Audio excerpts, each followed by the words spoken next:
ஹரி ஓம். அனைவருக்கும் நமஸ்காரம். நாம் பார்த்து கொண்டிருப்பது அப்பைய தீட்சிதர் என்ற மகானின் ஆத்மார்ப்பண ஸ்துதியை பார்த்து கொண்டிருக்கிறோம்.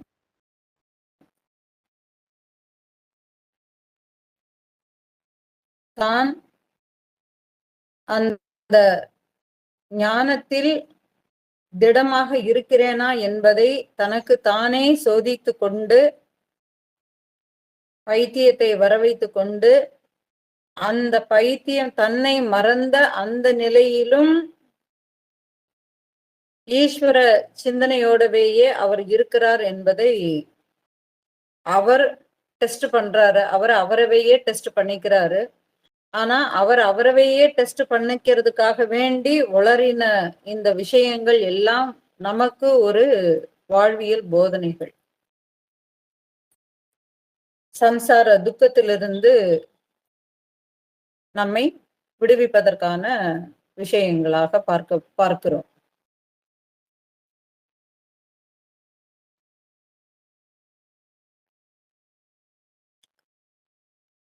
ஆரம்பத்துல இறைவனின் மகிமைகளை சொல்லுகிறார், இறைவனின் பெருமைகளை போற்றுகிறார். அப்பேற்பட்ட இறைவன் அப்படின்னு சொல்லி கடைசி காலத்திலேயாவது இறைவனை சரணாகதி அடையலாம் அப்படின்னு நினைச்சிருக்கிறேன்னு உண்டுமானால் அந்த கடைசி நிமிடம் மரண தருவாயில் கூட மனம் நம் வசத்தில் இருப்பது இல்லைங்கிறத அவர் சொல்லி காட்டுறாரு. அதனால எனக்கு கிடைச்சிருக்கிறது எந்த நிமிஷம், வாழக்கூடிய காலத்துல இந்த நிமிஷம், இந்த கணம், இந்த க்ஷணம் எனக்கு கிடைத்திருக்கிறது. ஆகையினால் இந்த க்ஷணத்திலேயே நான் உன்னை சரணடைந்து விடுகிறேன். இப்ப நல்ல நேரமா கெட்ட நேரமாங்கிறத பார்த்துட்டு ஒரு நல்ல நேரத்தை முகூர்த்த நாளை குறிச்சுக்கிட்டு அப்ப அந்த நேரத்துல இந்த நாள், இந்த நட்சத்திரம், இதெல்லாமே எனக்கு தோதாகுமா அப்படிங்கறதெல்லாமே பார்த்துட்டு பண்ணக்கூடிய விஷயம் கிடையாது. அப்ப இவர் என்ன சொல்றாருன்னா, அடுத்த நிமிஷம் எப்படி இருக்குமோ எனக்கு தெரியாது. ஏன்னா இந்த நிமிடம் உன்னை நினைக்கும் மனம் அடுத்த நிமிடம் என்னவாக மாறுங்கிறது தெரியாது. மனம் என் வசம் இல்லை. அது இந்திரிய கூட்டங்களின் வசமாக இருப்பதனால் அது இழுத்து கொண்டு போகிறது அப்படின்னு சொல்றார். காளை மாட்டுல மனம்ங்கிற கரடு முரடான ஒரு காளை ஒரு பக்கமும், இன்னொரு பக்கத்துல இந்த ஒரு மனம், இந்த ஜீவன் என்ன பண்ணுகிறது, ஒரு இளம் கன்று போல வண்டியிலே பூட்டப்பட்டு காளை மாடு தரதரன்னு ஓடுகிறது. ஆனால் அதனுடைய வேகத்திற்கு ஈடு கொடுக்க முடியாமல் இந்த கன்று பரிதாபத்திற்கு உண்டான நிலையை அடைகிறது.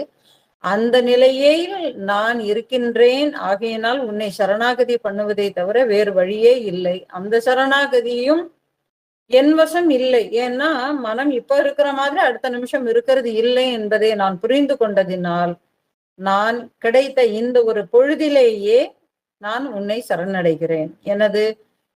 என்னுடைய ஆசைகள், எண்ணங்கள் எல்லாத்துடைய, அதுதான் இந்த பரிவாரங்கள் அப்படின்னு சொல்றார்.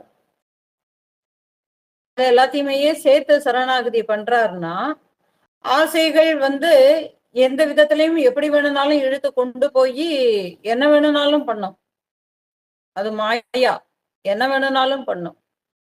அப்போ இவர் என்ன பண்றாரு, அதை ஜெயிக்கணும்னாக்க நான் உன்னை சரணாகதி பண்றதை தவிர வேற வழியே இல்லை. ஏன்னா அந்த மாயா யாருடைய சக்தி, பிரம்மத்தினுடைய சக்தி என்பதை நான் உணர்ந்து கொள்வதனால் நான் உன்னிடத்திலேயே சரணடைந்து விடுகிறேன் அப்படின்னு சொல்லி சரணாகதி பண்றத பத்தி பார்த்தோம். உன்னை சரணடைவது மட்டும்தான் என்னால முடியும்னு. இனிமேல் அடுத்து வரக்கூடிய ஸ்லோகங்கள்ல ஏன் சரணாகதி பண்ணனேன் அப்படிங்கிறதுக்கு அவரே சொல்லுகிறார். ஏன் பண்றேன்னா அவர் காமனாட்டு ஒரு விஷயத்த சொல்லிட்டாரு. என்ன சொல்லிட்டாரு, மனம் கண்டபடிக்கு அலைஞ்சுக்கிட்டே இருக்குது. உன்னை நினைக்கணுங்கிறது என் வசத்துல இல்லவே இல்லை. உன்னை நான் நினைக்கணும்னு தான் நான் நினைக்கிறேன். என்னுடைய கடமைகளை எல்லாம் முடிச்சுட்டு ஒரு 50 வயசு 60 வயசுக்கு பிறகு என்னுடைய கடமைகளை எல்லாம் நான் முடிச்சிருவேன்னு நான் திட்டமிடுறேன். ஆனால் அந்த சமயத்திலும் என்னால் முடிக்க முடிவது இல்லை. அந்த சமயத்திலையும் நான் ஏதாவது ஒரு கமிட்மெண்ட்டை வச்சிருப்பேன். அப்ப என் வசம் இல்லை என்பதை புரிந்து கொண்டதினால் நான் உன்னை சரணடைகிறேன். இந்த பொழுதே நான் உனக்கு என்னை நான் முழுவதுமாக ஒப்படைத்து விடுகிறேன் அப்படின்னு இவர் சொல்றாரு. இனிமேல் வரக்கூடிய ஸ்லோகங்கள்ல ஏன் சரணாகதி பண்ணினேங்கிறதுக்கு அவரே விஷயங்களை சாஸ்திரபூர்வமாட்டே விஷயங்கள் எல்லாத்தையுமே சொல்லி உதாரணங்கள் எல்லாத்தையும் கொடுத்து அவரே சொல்லிக்கிட்டே வராரு. நம்ம இந்த ஸ்லோகங்களை பார்க்கலாம். 16வது ஸ்துதி. யஸ்ரஷ்டாராம் நிகில ஜகதாம் நிர்மமே பூர்வமீஷக தஸ்மை வேதானதித சகலான் யஸ்ச சாகம் பராணை தம் த்வாமாத்யம் குருமகமஸ்தாவாத்ம புத்தி பிரகாசம் संसारार्थ शरणमधुना பார்வதீஷம் பிரபத்யே. அழகாக சொல்லுகிறார். என்னன்னா, நீயே திரஷ்டாராம் நிகில ஜெகதாம் நிர்மமே பூர்வமீஷகா. பூர்வமீஷம்னா ஆதியில சிருஷ்டியே நீயே தான் உருவாக்குகிறாய். யார் மூலம்? பிரம்மான ஒருத்தரை நீயே படைச்சு அவர் மூலமாட்டு நீ சிருஷ்டியை உருவாக்குகிறாய். அவருக்கு என்ன பண்ணுகிறாய்? சாஸ்திரங்கள் எல்லாத்தையுமே கற்றுக் கொடுத்து அதனை எல்லாம் அவருக்கு உபதேசம் பண்ணி நீ இதன் வழியில் நடன்னு சொல்லுகிறாய். அப்போ ஆதி காரணன் அவர் தாங்கும்போது அப்போ அந்த பிரம்மனுக்கே உபதேசம் பண்ணின அந்த ஆதி குருவாகிய உன்னிடத்தில் என்னை நான் ஒப்படைப்பதே உச்சிதம். அவர் தானே ஆதி குரு. மற்ற எல்லாம் இடையில வந்தது தானே. ஒருவர் ஹாஸ்யமாட்டு ஒருத்தர் பேசும்போது கேட்பாரு, இறைவனில் யார் பெரியவன்? ஒரு மாகான்கிட்ட இந்த கேள்வியை போய் வச்சாரு. அவர் ரொம்ப அதிக பிரசங்கி போல இருக்கு. அந்த கேள்வி கேட்டவர் அதிக பிரசங்கித்தனமான ஒரு கேள்வியை ஒரு சாதுவினிடம் கேட்கிறார். அனைத்திற்கும் கடவுளான மேலான கடவுளாக நான் பரமசிவனை பார்க்கிறேன். ஆகையினால் அந்த சிவபெருமானை நான் வணங்குகின்ற அந்த சிவபெருமானை எல்லாவற்றிற்கும் உயர்ந்தவனாக இருக்கிறான். அந்த சிவனே தான் விஷ்ணுவிற்கு அடைக்கலம் கொடுக்கிறான், பிரம்மாவிற்கு அடைக்கலம் கொடுக்கிறான் அப்படின்னு எல்லாமே சொல்லி சிவனவையே ஒசத்தி பேசிக்கிட்டே இருக்கும்போது அவர் பேசுறது வரைக்கும் பேசட்டும்னு சொல்லி அந்த யோகி காத்து கொண்டு இருக்கிறார். அவர் எல்லாமே பேசி முடிச்சுட்டு, இப்ப சொல்லுங்க சாமி, இப்போ தானே உயர்ந்தவன் அப்படின்னு சொல்லும் பொழுது அந்த யோகி சிரித்து கொண்டே பேசுகிறார். நீ யாரை சிவன் என்று நம்பி அவனை கொண்டாடுகிறாயோ அவனும் ஒரு நாள் இந்த பிரபஞ்சத்தின் நியதிப்படி அவன் இல்லாமல் போய்விடுவானே, அப்பொழுது நீ எந்த இறைவனை நீ உயர்ந்தவன் என்று சொல்லுகிறாய் அப்படின்னு கேட்டார். அதாவது அவருடைய கேட்டதனுடைய உள்ளர்த்தம் அவனுக்கு புரியவில்லை என்பதனால் திரும்பவும் அவன் கேட்கிறான். அப்போ உடனே அவரே அதற்கு தெளிவுபடுத்துறாரு. அதாவது நீ பெரியவன், சிவபெருமான், எம்பெருமான் அப்படின்னு நீ கொண்டாடுகின்ற இறைவன், நீ படைத்த இறைவனை நீ படைத்த இறைவனை நீ கொண்டாடி கொண்டு இருக்கிறாயே, நீ கண்ணால் கண்டு பூஜித்து மகிழ்கின்ற அந்த ஒரு இறைவனை நீ போற்றி கொண்டாடுகிறாயே, அந்த இறைவன் உயர்ந்தவன் என்று நீ கூறுகிறாயா? அல்லது அந்த இறைவனையும் உன்னையும் படைத்த ஒருவன் இருக்கிறானே அவனை நீ இறைவன் என்று கொண்டாடுகிறாயா? இதில் நீ யாரை எந்த இறைவனை கேட்கிறாய் என்பது எனக்கு புரியவில்லை, ஆகையினால் நீ தெளிவாக சொல் அப்படின்னு கேட்கிறார். இவனுக்கு அப்பதான் குழப்பமே வருது.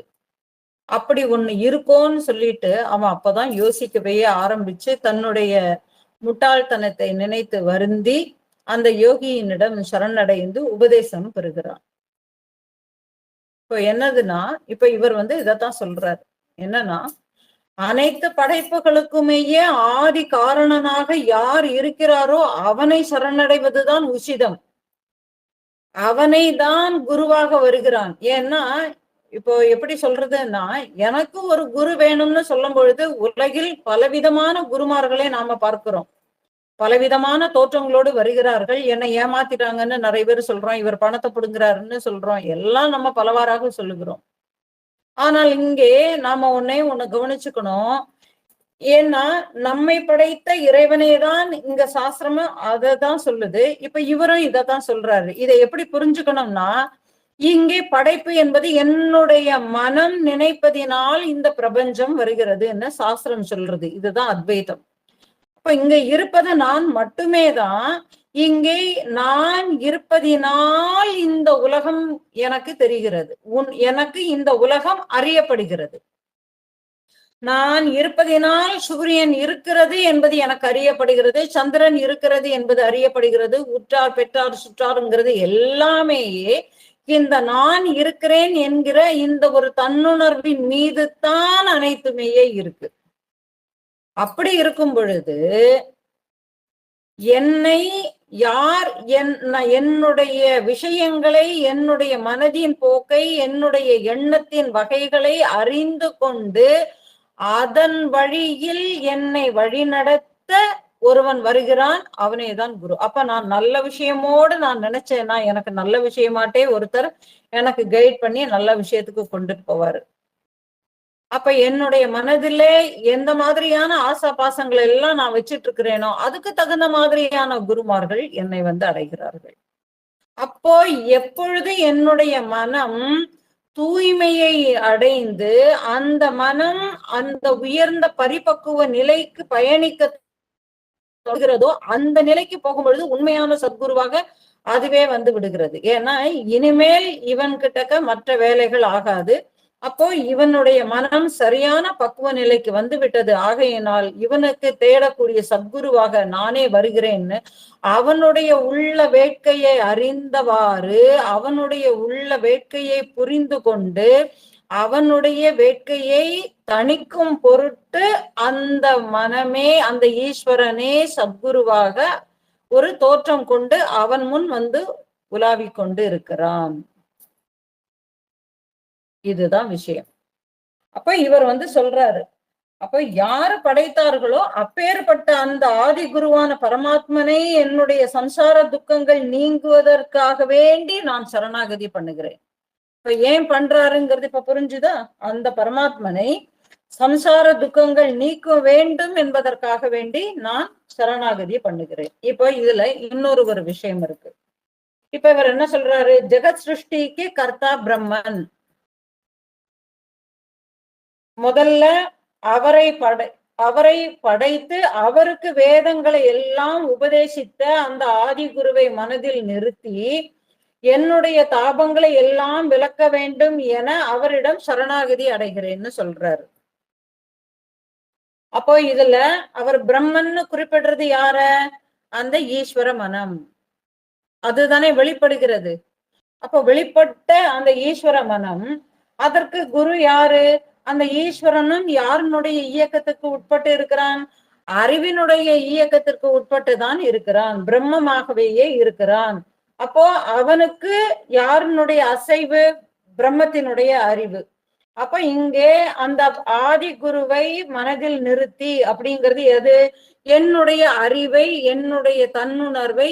ஏன்னா இங்க நான் இருப்பதினால்தான் இங்கே படைப்பு என்பதே நிகழ்கிறது. அப்ப படைப்புங்கிறது யார் கையில இருக்கு? என்னுடைய மனம்தான் எண்ணங்களை உருவாக்கி அங்கே படைக்கிறது. அப்போ என்னுடைய எண்ணங்கள் உருவாவதற்கு, என்னுடைய எண்ணங்கள் வெளிப்பட்டு எனக்கு ஒரு எண்ணம் தோன்றுகிறது என்பதை அறிவதற்கு எது ஆதாரமாக இருக்கிறதோ அந்த அறிவுதான் எனக்கு குரு. புரியுதா? அந்த அறிவுதான் எனக்கு குரு. அப்ப அதுதான் என்னை முழுவதுமாக சாட்சியாக இருந்து என்னை அறிந்து கொண்டு இருப்பதினால் இந்த மனதை பக்குவப்படுத்துவதற்காக வேண்டி. ஏனென்றால் ஈஸ்வர நிலையில அகங்காரம் போயிட்டானாக்க ஒரே மனம்தான் பாருங்களேன், ஒரே மைண்ட். அந்த ஒரு மைண்டு அடையாளங்களோட வச்சுக்கிட்டு சுத்திக்கிட்டே இருந்ததுனாக்க நான் இன்னார், என்னுடைய பெயர் கௌசல்யா, என்னுடைய பெயர் சுபத்ரா, என்னுடைய பெயர் மாலா, கீதா, என்னுடைய பெயர் கோவிந்தன், ராமன், லக்ஷ்மணன் சொல்லிக்கிட்டு ஒரு அடையாளத்தோட வச்சுக்கிட்டு சுத்திக்கிட்டு இருக்கும் போது அதே மைண்டு ஜீவாத்மான்னு போயிருது. புரியுதா? அதே மனம் தூய்மை அடைந்து இங்கே நான் செய்வது இல்லை, இந்த சரீரம் எல்லாவற்றையும் வைத்து அந்த பரமனே செய்கிறான்னு சொல்லி அந்த பரமன் கிட்டக்க சரணாகதி அடையும் பொழுது அங்கே செயல்கள் எல்லாமேயே ஈஸ்வரன். அப்போ இதே மைண்டு, இதே கோவிந்தா, இதே கௌசல்யா, இதே ராமா, இதே லக்ஷ்மணாங்கக்கூடிய பெயர்கள் எல்லாமேயே இறைவனுடைய பெயர்களாகின்றன. அப்ப பாவமே, என்னுடைய பாவமே அங்க மாறி போயிடுது. ஆரம்பத்துல நான் இருக்கேனேன்னு புலம்பினது இங்க ஆண் பெண்ணுன்னு எல்லாம் வராது. இந்த உடம்புக்கு ஒரு பெயர் இருக்கு, அது இந்த உடம்ப வச்சு ஒரு காரியத்தை அது செய்துகிட்டு இருக்குன்னு சொல்லும் போது அது ஈஸ்வரன் நாட்டாயிடுறான். அந்த ஈஸ்வர தன்மையிலே இருந்து கொண்டு செயலற்ற தன்மையில் அது தன்னில் தானாய் தன்மயமாக அமைதியாக இருக்கும் பொழுது அதே மைண்டு தன்னை உணரும் பொழுது அது அமைதியில் ஆழ்கிறது, ஆனந்தம் கொள்கிறது. அப்பொழுது அது பிரம்ம நிலைக்கு போகிறது. ஒரே மைண்டு தான். அப்ப இந்த மைண்டு தான் என்ன செய்கிறது, விஷய வாசனைகளுக்கு உட்பட்டு இத்தனையும் பண்ணிக்கிட்டே இருக்குதுங்கிறத சொல்றாரு. அப்ப என்னதுன்னா, ஜீவர்களிடத்திலே எவன் தூய அன்புணர்வினால் தூய அறிவினிடத்தில், இறைவனிடத்தில், அந்த ஆத்மாவினிடத்தில், பரம்பொருளினிடத்தில் தன்னையே அர்ப்பணித்து சரணடைகிறானோ அப்பொழுது அவனுக்கு அவனை உணர்த்தி அவனை அந்த அவனை பிடித்து கொண்டிருந்த பந்த கட்டுகளில் எல்லாம் இருந்து அவனை விடுவித்து நித்யானந்த பரிபூரண நிலையை காட்டி கொடுத்து விடுகிறது இந்த பரமம். அப்பேற்பட்டவனுக்கு தான் அது தன்னையே காட்டி கொடுக்கிறது, இல்லாத வரைக்கும் காட்டி கொடுப்பதில்லை. ஆகையினால் நான் உன்னை சரணடைகிறேன், எனக்கு வேற வழியே இல்லை, ஆகையினால் நான் உன்னை சரணடைகிறேன். ஒரு காரணம் சொல்லிட்டாரு. இனி அடுத்த ஸ்லோகம் பார்க்கலாம்.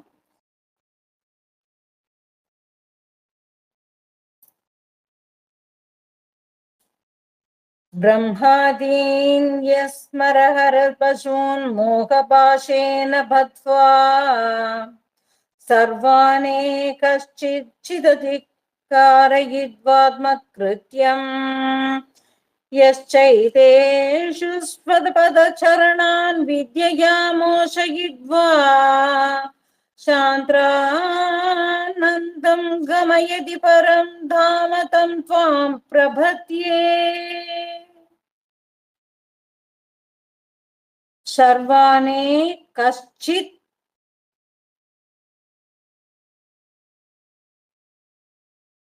சித்திக காரயித்வாத்ம கிருத்தியம். அதாவது என்னதுன்னா, சேதனம் அச்சேதனம்னு சொல்லி இரண்டு இருக்குன்னு சொல்றது, இரண்டு பதங்கள். இப்ப சேதனம்னா உயிர் உள்ளவை, அதாவது உயிர் உணர்வு, அறிவு, உணர்ச்சி உள்ளவை அப்படிங்கிறத எடுத்துக்கலாம் சேதனம்ங்கிறது. இப்போ உதாரணத்துக்கு நம்ம எதை எடுத்துக்கலாம், மனிதர்கள், விலங்குகள், பறவைகள், தாவரங்கள், அதாவது உயிருள்ள அனைத்தும் அசைவதுன்னு கூட நாம எடுத்துக்கலாம், அவை சேதனம். இப்ப இந்த சேதனம் எப்படி இருக்கு, நான்கிற தன்னுணர்வை கொண்டு இருக்கிறது. ஆனால் இந்த நான் என்னும் தன்னுணர்வு மனிதன் வெளிப்படுத்தக்கூடிய ஒரு அறிவாக அங்கே இருக்கு. மற்ற ஜீவராசிகள் கிட்டக்க, பறவைகள் கிட்டக்கையோ அல்லது விலங்குகள் கிட்டக்கையோ அல்லது தாவரங்களிடமோ அது அசைவதாக இருந்தாலும் அவைகள் தான் இருக்கிறேன் என்ற உணர்வை உணர்ந்து இருந்தாலும் அவைகளால் வெளிப்படுத்த முடிவதில்லை. உணர்வை வெளிப்படுத்த முடியாதுங்கிறத தான் வித்தியாசம். இதை புரிஞ்சுக்கணும்.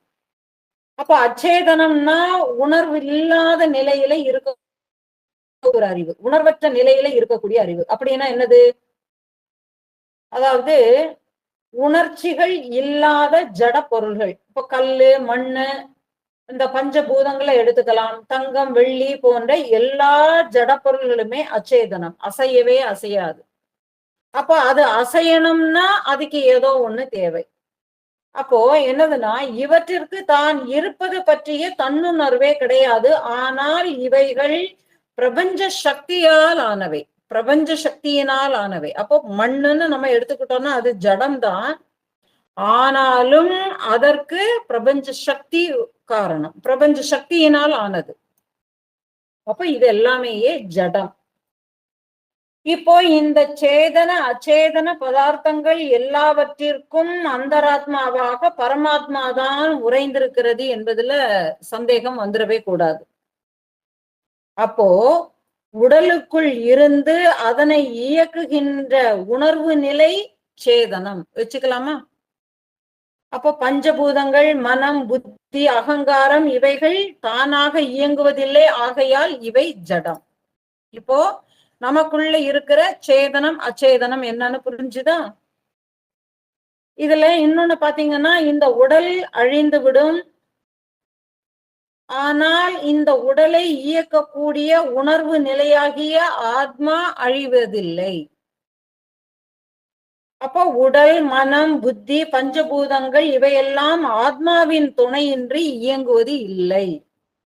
அப்போ இந்த இரண்டையும் வேறுபடுத்தி அறிந்து ஜடப்பொருள்களில், அதாவது மனம், உடல் போன்றவற்றில் பற்றுகள் இன்றி ஆன்ம விழிப்பில் வாழ வேண்டும் என்கிறது கீதை. இந்த விஷயத்தை தெளிவுபடுத்துது.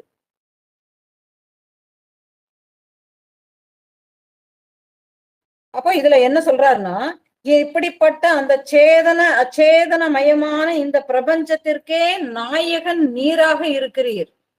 இந்த ஸ்லோகத்துல சொல்றார், இப்படிப்பட்ட சேதன அச்சேதனங்களுக்கு எல்லாம் ஆதி காரணனாகவேயே நீரே இருக்கிறீர். இந்த 2 கால் 4 கால் பசுக்களை எல்லாம் அஞ்ஞான கயிற்றினால் கட்டி அவர்களுக்குரிய காரியங்களை எல்லாம் செய்வித்து நீரே இந்த சம்சாரத்தை நடத்தி கொண்டு வருகிறாய். நீதான் இந்த சம்சார துக்கத்தில் உழன்று கொண்டு நீர்தான் வாழ்ந்து வருகிறேன், நான் இங்க வாழல. எப்படி பாருங்களேன், எவ்வளவு ஒரு யுக்தி பாருங்க. பிரார்த்தனை பண்றது யுக்தி, ஒரு டாக்டிக்ஸ் வச்சிருக்கிறார்.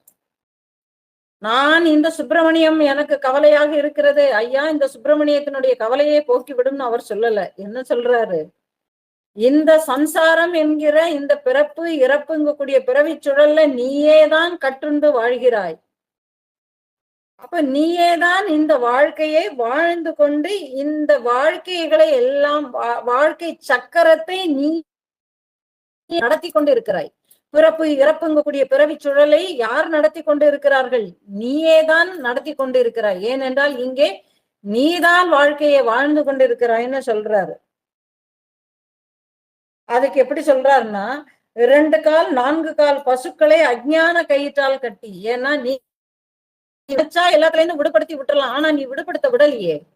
நீயே தானே அந்த அறியாமை என்ற கட்டிற்குள் கட்டுண்டவன் போல நீயே தானே கட்டுண்டு கிடக்கிறாய் அப்படின்னு சொல்றாரு. அப்ப இவருக்கு அதை சொல்றதுக்கு எவ்வளவு ஒரு தைரியம் இல்லையா? மூடன், நான் மூடன்னு சொல்றதுக்கு ஒரு தைரியம் வேணும். உனக்கு அறிவு இருக்கான்னு சொல்லும் போது நம்மளுக்கு கோபம் தான் வருது. ஆனா இவர் தன்னை தானே மூடன்னு தன்னை தானே சொல்லிக்கிறாரு. தன்னை தானே மூடன்னு சொல்லிக்கிறதோட மட்டும் இல்லாம என்ன சொல்றாரு, இந்த மூட நாட்டு இருக்கிறதும் நீதானே, நான் இல்லையே, இந்த மூட நாட்டு படைத்ததே நீதானே அப்படின்ற இறைவனிடமேயே முறையிடுகிறார் எல்லாத்தையும். இப்ப இதுல 2 கால் 4 கால் பசுக்களை அப்படின்னா தோணும், இது என்னது 2 கால் 4 கால் பசுக்கள் அப்படின்னா, புல் முதலியவற்றை தின்று விவேகம் இல்லாதவைகளாக தன்னை வேலை வாங்குகின்ற மனிதர்களுக்கு அடிமையாகி என்ன செய்யறது, அவங்க ஒரு வேலை வாங்குறாங்க. இந்த மாடுகளை வச்சு என்ன செய்யறாங்க, கழுதை இதெல்லாம் வச்சு நல்ல கனமான பொருள்களை எல்லாம் பொதி சுமக்க வைக்கிறாங்க இல்லையா? அந்த மாதிரி சுமக்க வைக்கிறது. அப்புறமா அதை ஆர்டர் பண்றது. நீ அதாவது காலவண்டி ரேஸ்ல போனீங்கன்னாக்க என்ன பண்ணுவாங்க, அது ஓடணுங்கிறதுக்காக வேண்டி அதனை ஹிம்சை பண்றது, துன்புறுத்தி அதனை ரேஸ்ல ஓடி இவன் பஞ்சாயத்துல ஜெயிக்கணுங்கிறதுக்காக வேண்டி ஒரு காளை மாடை துன்புறுத்துறது. அப்ப அந்த மாதிரி துன்புறுத்துறது. அப்புறமா என்ன பண்றது, செக்கு மாடு ஒரே வட்டத்துக்குள்ள போட்டு எடுத்து கட்டி வச்சு எடுத்து அது ஒரே வட்டத்துக்குள்ளவையே சுத்திட்டே வர மாதிரி, அது வெயிலும் பார்க்காது மழையிலும் பார்க்காது, சுத்திக்கிட்டே இருக்கும். அப்ப இந்த மாதிரியான காரியங்களில் எல்லாம் சலனமும் துக்கமும் அடைகின்ற அந்த 4 கால் மாடுகளை போல, எப்படி அந்த 4 கால் மாடுகளை போல 2 கால்களை உடைய ஜீவனாகிய மனிதன் எவ்வளவு அழகா கொண்டு வர்றாரு பாருங்க. 2 கால்களை உடைய ஜீவனாகிய மனிதன் அஞ்ஞானியாக அறியாமையினால் கட்டப்பட்டு இந்த சம்சார சக்கரத்தில் உழன்று பல்வேறு கஷ்டங்களை எல்லாம் அடைந்ததற்கு பிறகும் இதை செய்தால் நமக்கு சுகம் கிடைக்குமோ என்று, சுகம் உண்டாக வேண்டுமே என்று நம்பி காரியங்களை அவன் செய்து கொண்டே இருக்கிறான். இப்படிப்பட்ட ஜீவர்களை பந்தத்தில் கட்டவும் அவிழ்க்கவும் செய்கின்ற ஒரு எஜமானனாக நீயே தானே இருக்கிறாய். உன்னை அன்றி வேறு யார் ஒருவனால் அந்த அறியாமை கட்டிற்குள் கட்டவும் முடியும், அவிழ்க்கவும் யாரால் ஐயா முடியும்னு கேட்கிறார். எவ்வளவு ஒரு ஆழ்ந்த ஒரு புரிதல் பாருங்களேன். அறியாமை என்னும் கட்டு, அந்த அறியாமை என்கிற கட்டிற்குள் நீயேதான் கட்டிவிடவும் செய்கிறாய், நீயேதான் அவிழ்த்து விடவும் செய்கிறாய். ஆகையினால் நீயேதானே எஜமானன். இந்த எஜமானிடத்தில் நான் என்னை ஒப்புவிப்பதை விட எனக்கு இங்கு வேற வழியே இல்லை. ஏன்னா நீயேதான் என்ன பந்த கட்டுக்குள்ள போட்டு வச்சிருக்கிற. நீ நினைச்சா என்ன விடுவிக்க முடியும். ஆகையினால் நான் உன்னை தாஜா பண்ணி எடுத்து நான் உன்னுடைய சரண கமலங்களை சரணடைந்து விடுகிறேன். ஆகையினால் நீ என்னை ரட்சிக்க வேண்டும். ஆகையினால் இது உன்னுடைய கடமை. என்னை நீ துன்புறுத்தாதே. எவ்வளவு அழகான ஒரு வாக்கியம் பாருங்க. வேண்டினா இப்படி வேண்டணும் இறைவன் கிட்டக்க, துதி பண்ணினா இப்படி துதி பண்ணணும். நம்மளுக்கு கொடுக்கிறார். அப்போ இப்படிப்பட்ட இந்த ஜீவன்களிடையே எவன் உம்மை உள்ளத்தால் சரணடைகிறானோ அவனுக்கு ஞானத்தை கொடுத்து அவனுடைய அறியாமை கட்டை அவிழ்த்து விட்டு பரிபூரணமான நித்யானந்த நிலையை அவனுக்கு நீ அழைத்து கொண்டு அவனை நீ உன்னோடு அழைத்து கொள்கிறாய். இத்தகைய உன்னுடைய சரண கமலங்களை இவன் சரணடைவதை காட்டிலும் வேறு ஏதாவது ஒரு உபாயம் உண்டோன்னு கேட்கிறார். ஆகையினால் நான் உன்னை சரணடைகிறேன். ஒரு ரீசன், ஏன் சரணடையணுங்கிறதுக்கு ஒரு ரீசன் புலம்புறாரு. அடுத்த ஸ்துதி. பக்தா கர்யாணாம் கதமபி பரைர் யோகி சிகித்ஸ்யாமமர்த்யை சம்சாராக்யம் சமயதிருஜம் ஸ்வாத்ம பௌதௌஷதேனஹ தம் சர்வாதீஸ்வர பவமகாதீர்கதீவ்ராமயேன கலிஷ்டோகம் த்வாம் வரத சரணம் யாமி சம்சார வைத்யம்.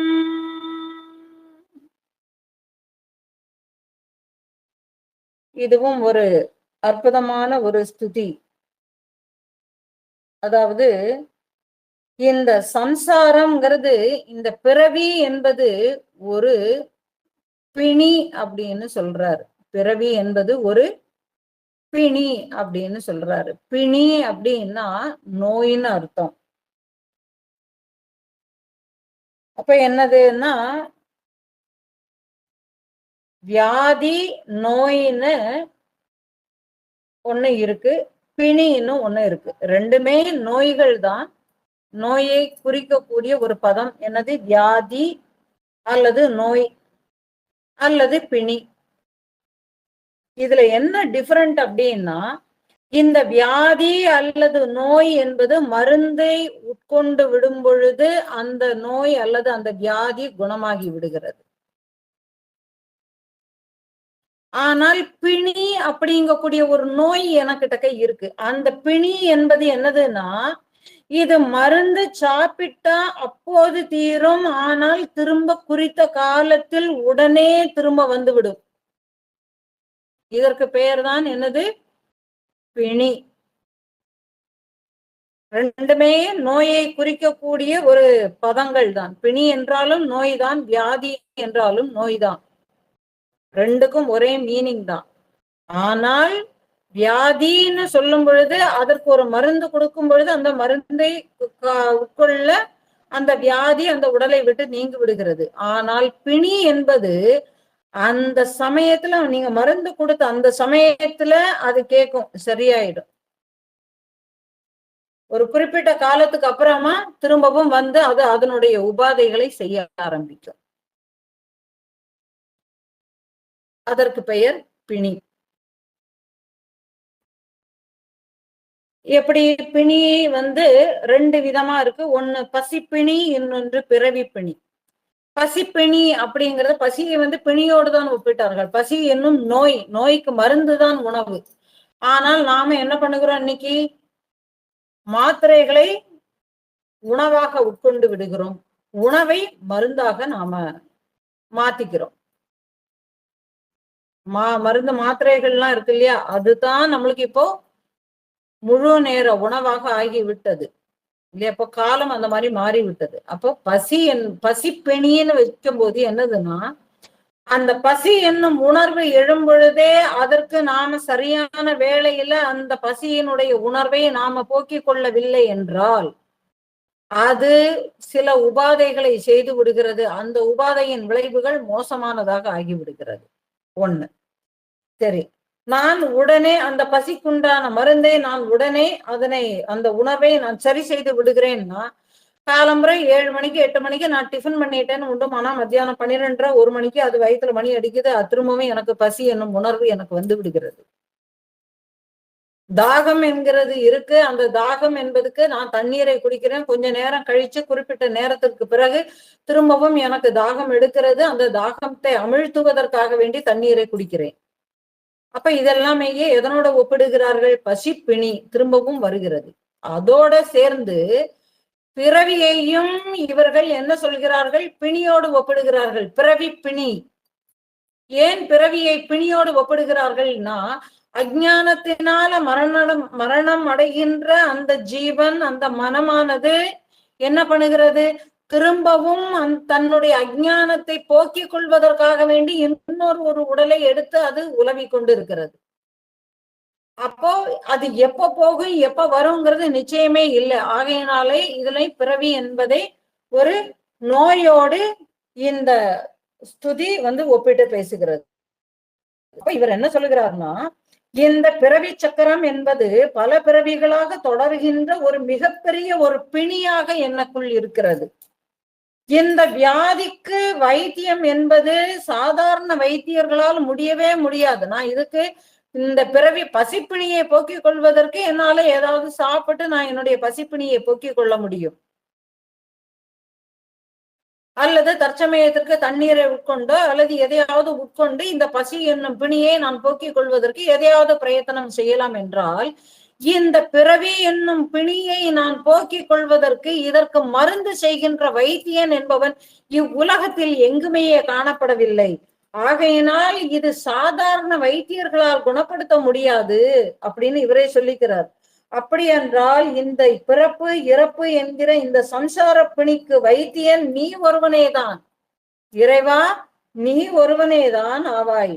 இந்த பிறப்பு இறப்பு என்னும் நோயினால் அனைப்பிறவிகளாக பீடிக்கப்பட்டு இருக்கின்ற நான் உன்னை தவிர வேறு எங்கு சென்று என்னை வைத்தியம் பார்க்கிறதுக்காக வேண்டி நான் என்னை ஒப்படைக்க முடியும்? படைத்த உன்னிடத்திலேயே தானே நான் கொடுக்க முடியும். மேனுஃபேக்சர் யாரும் மேனுஃபேக்சர் கிட்ட நம்ம கொடுத்துட்டோம்னாக்கா மேனுஃபேக்சர் டிஃபெக்டா சரி பண்ணி கொடுத்துருவார்.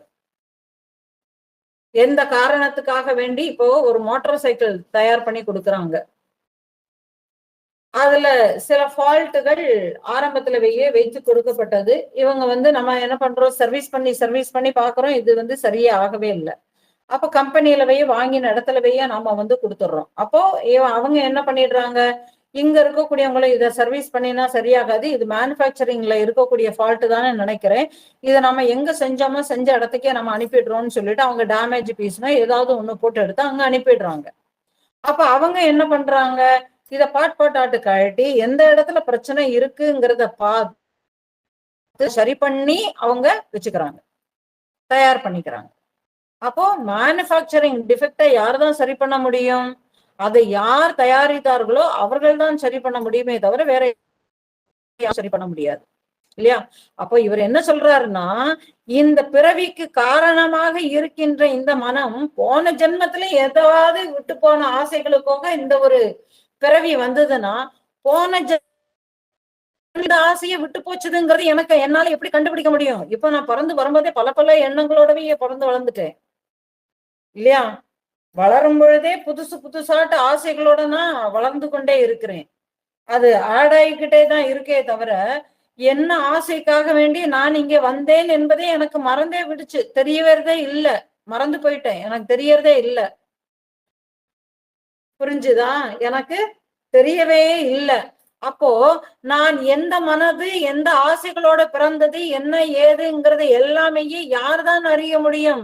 இறைவா, நீ ஒருத்தன் தானே அறிய முடியும். ஏனென்றால் நீயே தானே கர்மபலன் தாதாவாக இருந்து கொண்டு அனைத்திற்கும் ஒரு இது இது இந்த வழியில் போக வேணும், இது இப்படித்தான் இருக்கணும்ங்கக்கூடிய ஒரு பிளான் பண்ணி ஒரு ஷெட்யூல் போட்டு எடுத்து என்ன இந்த உலகத்துக்கு அனுப்பி வச்சுட்ட. இப்ப எனக்கு புரிஞ்சு போச்சு, இந்த மேனுஃபேக்சர் பண்ணினது யாரு? நீயே தான் இந்த மேனுஃபேக்சர், இந்த பாடி மைண்டினுடைய மேனுஃபேக்சர் நீயே தான்ங்கிறது புரிஞ்சு போச்சு. இவ்வளவு நாள் வரைக்கும் எனக்கு இந்த மேனுஃபேக்சர் நானு தான் இருந்தேன். அதனால நான் என்னையே சார்ந்து எனக்கு தேவையான விஷயங்களோடவே நான் விழன்று கொண்டிருந்தேன். இப்பொழுது எனக்கு ஒரு தெளிவு வந்து விட்டது, இந்த பாடி மைண்டினுடைய மேனுஃபேக்சர் நீதான் என்பது நான் உன்னிடத்தில் என்னை ஒப்படைப்பதை விட எனக்கு வேறு வழியே இல்லை. அப்போ என்ன சொல்றான்னா, இங்கே உம்மிடம் பக்தி செய்தவர்களுக்கு இந்த நோயை தீர்ப்பதற்காக வேண்டி ஆத்ம ஞானம் என்கிற ஒரு மருந்தை தந்து பல பிறவிகளாக தீராமல் இருக்கின்ற அந்த பிறப்பு இறப்பு என்கிற சம்சார சக்கரம் என்கிற பிறவி நோயை நீ இங்கே தீர்த்து விடுகிறாய் ஐயனே. எவ்வளவு அழகான வார்த்தை பாருங்க. ஆகையினால் நீயே எனக்கு கதி, எனவே என்னுடைய இந்த வியாதியை தீர்த்து வைக்க ஆத்ம ஞானம் என்ற ஒரு மருந்தை கொடுத்து நீயே எனக்கு உதவ வேண்டும். ஆகையினால் நான் உன்னை சரணாகதி பண்ணுகிறேன். எனக்கு வேற யாரும் கொடுக்கவே முடியாது, வேற யாரும் கொடுக்கவே முடியாது. அந்த ஆதிகுரு அவன் தானே படைச்சான். ஆகையினால்தான் குருவை நம்ம சொல்லும் போது ஜெகத் சிருஷ்டி கர்த்தேச்ச ஸ்திதி சம்ஹார ஹேத்தவே பவபாச விமுக்தாய அப்படின்னு சொல்லுது சாஸ்திரம்.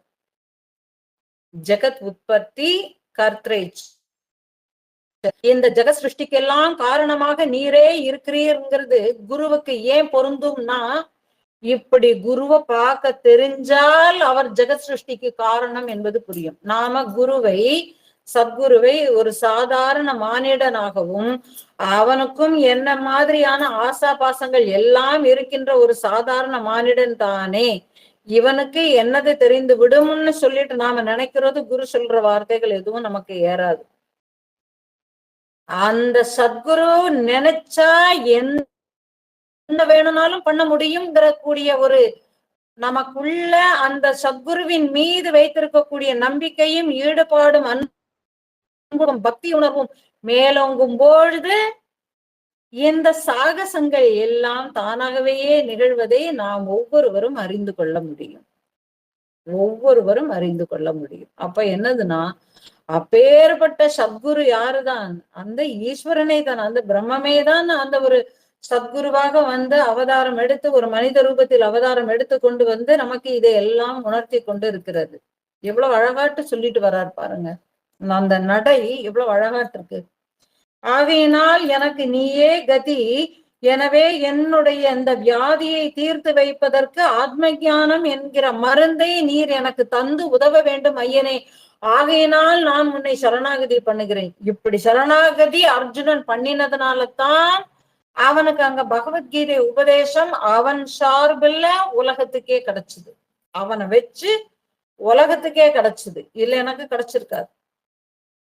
அவன் ஆரம்பத்துல எல்லாம் பலவராக புலம்பிட்டே இருக்கும் பொழுது எனக்கு இதெல்லாம் பார்க்கும் பொழுது எனக்கு தலையே சுற்றுகிறது. கிருஷ்ணா, எனக்கு வேற வழியே இல்லை, நான் என்ன செய்வது என்று எனக்கே தெரியவே இல்லை. ஆகையினால் என்னை முழுவதுமாக நான் உன்னிடத்திலேயே ஒப்படைத்து விட்டேன். என்னை நீ என்ன வேணும்னாலும் செய்து, இந்த உடம்பு எல்லாம் மனம் எல்லாவற்றையும் உன்னிடத்திலேயே ஒப்படைத்து விட்டேன். எனக்கு செயல் எதுவும் செய்வதறியாது இருக்கின்றேன். ஆகையினால் நான் உன்னுடைய சரணம், நீ என்னை என்ன வேண்டும் என்றாலும் செய்து கொள்னு சொல்லும் பொழுதுதான் என்ன பண்றாரு அவர், அவனுடைய உபாயத்துக்கு அந்த ஒரு அர்ஜுனனை எடுத்துக்கொள்கிறார். இல்லாத வரைக்கும் இல்ல.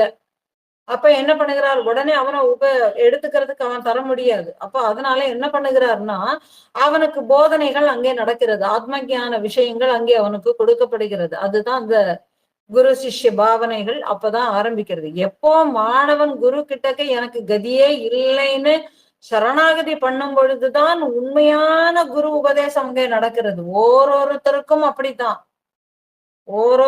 அப்படித்தான். இதுல யாரும் விதிவிலக்கே கிடையாது. அப்ப யார் ஒருவன் தன்னை முழுமையாக தன்னை அர்ப்பணிக்கிறானோ அப்படிப்பட்ட குருதான் அவனுக்கு ஆத்ம ஞானத்தை கொடுக்க முடியுமே தவிர வேறு யாராலும் ஆத்ம ஞானத்தை கொடுக்கவே முடியாது. அப்ப அந்த ஞானத்தை கொடுக்கக்கூடிய குருவாக இருக்கிறவர் யாரு? அந்த பிரம்மே தான், அந்த ஆத்மாவே தான். அப்படிப்பட்ட உன்னிடம் நான் என்னை ஒப்படைத்து விடுகிறேன். நீ எனக்கு அந்த பிறவி நோயை போக்கிக் கொள்வதற்கான ஆத்ம ஞானம் என்கிற மருந்தை நீ எனக்கு தந்து அருள்வாயாக அப்படின்னு சொல்லி இவர் சரணாகதி பண்ணுகிறார். அடுத்த ஸ்துதியை பார்க்கலாம். ஸ்துதி 19. த்யாதோ யத்னாத் விஜித கரணைர் யோகிபிர்யோ விமுக்தியை தேவ்ய பிராணோ சமயே சந்நிதி ஆத்ம மனனவா தத்யாசஷ்டே பவபயகரம் தாரகம் பிரம்ம தேவா தம் சேவேகம் கிர்ஷ சததம் பிரம்ம வித்யா குரும் த்வாம்.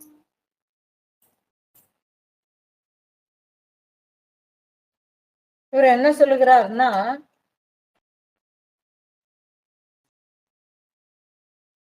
பொறிகளை அதாவது இந்திரியங்களை எல்லாம் அடக்கி யோக அபியாசம் செய்கின்றவர்கள் கூட தீவிர முயற்சியினால் உன்னையே தேடிக்கொண்டே இருக்கிறார்கள். நீ அவர்களுக்கு அகப்படவே இல்லை.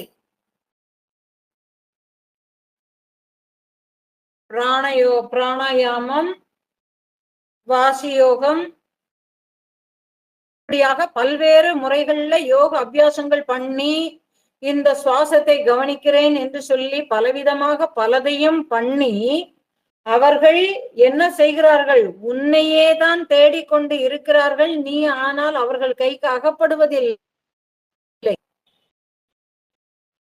அப்படிப்பட்டவர்களுக்கும் நீயேதான் குருவாக வந்து உதித்து மோட்ச உபாயத்தை நீயேதான் அருள முடியுமே தவிர வேறு எதனாலும் அடையவோ அருளவோ முடியாது. அப்படின்னா என்ன சொல்ல வர்றாரு? யோக அபியாசங்கள் எல்லாமேயே செய்யறதுனால எனக்கு மோட்ச சாம்ராஜ்யம் கிடைக்குமான்னு கேட்டா கிடைக்காதுங்கிறத ப்ரூவ் பண்ணிடுறாரு. இவரும் சொல்லிடுறாரு. இது ஹதயோக பிரதீபிகா ரொம்ப தெளிவாட்டு சொல்லுது. யோக அபியாசங்கள் மூலமாட்டு மோட்சம் என்பது இல்லவே இல்லை. அப்போ இதெல்லாமே மனதிற்கான கருவிகள். அப்போ மனது எப்பொழுது தூய்மை அடைந்து தன்னை அகங்காரம் அனைத்தையும் விடுத்து தன்னை முழுவதுமாக அந்த தூய அறிவில் சமர்ப்பிக்கிறதோ அந்த க்ஷணம்தான் அதுக்கு மோட்சம். இல்லைனாக்க கிடையவே இல்லைன்னு சொல்லி ஹதயோக பிரதீபிகா சொல்லுகிறது. சாஸ்திரமே அதுக்கு உதாரணம். அப்ப இவர் சொல்றாரு, அப்படிப்பட்டவர்களுக்கு நீயே குருவாக உதித்து மோட்ச உபாயத்தை அருள்கிறாய். எப்படி அந்த யோக அபியாசத்துல இருக்கிறவர்களுக்கு இவர் என்ன மாதிரியானதை கொடுக்கிறாரு? நீ என்னெல்லாமோ பண்ணிக்கிட்டே உட்கார்ந்து இருக்கிறியே, அங்க ஜெபிக்காத மந்திரமாக உனக்குள்ளவேயே ஓடிக்கிட்டே இருக்கிறதே, நீ அதையே கவனித்து கொண்டு வா. அப்ப அந்த அஜபா ஜபம் கூடிய அந்த ஒரு முறையையும் அவங்களுக்கு சொல்லி அந்த முறையிலும் பிடித்து கொண்டு இருந்தால் அந்த முறையிலும் நான் கவனித்து கொண்டு இருக்கிறேன் கூடியதோடவேயே இருந்து அதுலயும் ஒரு அகங்காரத்தோடவேயே இருந்தால் அவர்களுக்கும் மோட்ச சாம்ராஜ்யம் கிட்டுவதில்லை. அப்ப என்ன பண்ணணும்? ஆத்ம ஞானம் என்கிற மருந்தை உட்கொண்ட பின் இந்த விஷயங்கள் எல்லாம் அவனுக்கு பலனை கொடுக்குமே தவிர இந்த ஆத்ம ஞானம் கிடைக்காத வரைக்கும், இந்த ஆத்ம ஞான உபதேசம் கிடைக்காதது வரைக்கும் இவன் செய்கின்ற மற்றவைகள் எல்லாம் திரும்பவும் ஒரு பிறவி சக்கரத்திற்கு உள்ளாக்கி விடும் அப்படிங்கிறத இவரே தெளிவுபடுத்துறாரு. அப்போ அந்த பிரம்ம ஞானத்தை உபதேசிக்க கூடிய குருவாக வருவதும் நீயே தானே. எனக்கு இப்படியான தியானாதிகள் எதுவுமே எனக்கு இப்படி இவங்க எல்லாருமே கண்ணை பாக்குறேன், மூக்க பாக்குறேன், சுவாசத்தை பாக்குறேன், அப்புறம் அந்த மூச்சை நான் அடக்கி என்னுடைய கட்டுக்குள் யாரோ சொல்லியிருக்காங்களாம், ஒரு நாளைக்கு 21,600 மூச்சுகள் போகின்றன. அந்த மூச்சுகளை விடாமல் நான் பிடித்து கொண்டு விட்டால் என்னுடைய ஆயுள் நீடிக்கும்னு சொல்லுகிறார்கள். ஆகையினால் என்னுடைய மூச்சை நான் அடக்கி பழகி கொண்டு வருகிறேன். நீ என்னத்த வேணும்னாலும் பண்ணு, ஆனால் ஒண்ணுக்கும் ஒரு பிரயோஜனமும் இல்லைங்கிறது தெரிஞ்சதுனால இப்ப இவரே சொல்றாரு என்னது, எனக்கு இந்த தியானாதிகள் எதுவுமே எனக்கு பண்ணவே தெரியாதுங்க ஐயா. எனக்கு இந்த முறைகள் எதுவுமே எனக்கு தெரியாது. அது சரியோ தவறோ என்னவோ எனக்கு ஒண்ணுமே தெரியாது. எனக்கு இதை எப்படி பண்ணணும், நான் பண்ணுகிற முறை சரியா தவறா என்பது எதுவுமே எனக்கு தெரியாது. ஆனால் எனக்கு ஒண்ணு மட்டும் தெரியும். என்னது? உன்னை சரணாகதி பண்ணினால் நீ எனக்கு உபதேசிக்கின்ற அந்த ஆத்ம மூலமாக என்னுடைய பிறவி சக்கரத்திலிருந்து நான் விடுபட முடியும். இது ஒண்ணு எனக்கு தெரியும்.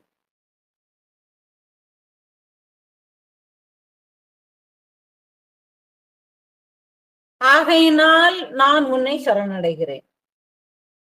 அப்போ உன்னை சரணடைவதை தவிர எனக்கு வேறு ஒரு உபாயம் இருப்பதாக எனக்கு தெரியவே இல்லை. ஆகையினால் நான் என்னுடைய சரணாகதியை உனக்கு நான் தெரிவித்து விட்டேன்.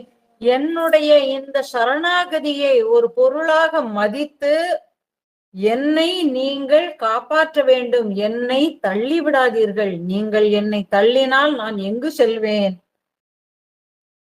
அப்போ என்ன ஆகுதுன்னா, ஆத்ம நிஷ்டையில் வசப்பட்டு எப்படி யோகிகளினுடைய மரண காலத்தில் அவர்களுக்கு முக்தியை அடைய வைக்கின்ற பொருட்டு நீர் தானாகவேயே முன் வந்து அவர்களுக்கு நீ அருள்கிறாய் அல்லவா? அது போலவேயே சரணம் என்று உன்னுடைய பாத கமலங்களில் சரணடைந்த எனக்கு நீரே ஆத்ம ஞானத்தை அருளி என்னை இந்த பிறவி சக்கரத்திலிருந்து என்னை விடுவித்து என்னை காப்பாற்ற வேண்டும். என்னுடைய சரணாகதியை ஏற்றுக்கொள்ளுங்கள்னு சொல்லி அவர் சரணடைகிறார். இனி வரக்கூடிய ஸ்லோகங்களை நாம அடுத்து வரக்கூடிய வகுப்புல நாம பார்க்கலாம். கலந்து கொண்ட அனைவருக்கும் நன்றி. ஓம் தத்சத்.